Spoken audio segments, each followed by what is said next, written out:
And this is something that I've talked about quite a bit and written about quite a bit, is that I don't think people really fully understand how fundamentally altered the world of society and work is in the last few years. What people don't understand is that plagues reorder society. So when you think about it, you go back to the bubonic plague of whenever that was, the 1300s. It yielded the Renaissance. The Spanish influenza of 1918 yielded the Roaring Twenties. So the great, the pandemic or the COVID pandemic yielded the great resignation. People said, I want more quality in my life. I want to choose how I spend my time, my one precious life.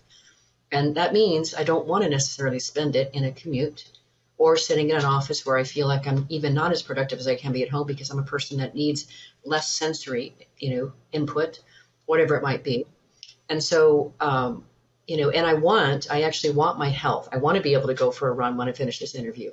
I want to be able to see my kids play their soccer games. And so before the pandemic, Kenny, what we all did was we organized our whole entire lives around work. Our work dictated where we lived, where our children went to school, and who we connected to largely.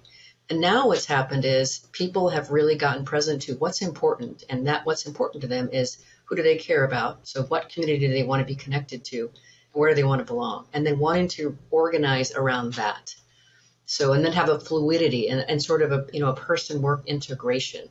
So now what I think is happening is that many, many leaders who probably are largely going to be in the Gen X or Boomer still generations just haven't fully grasped how fast and deeply the world has changed. I think that's the biggest thing.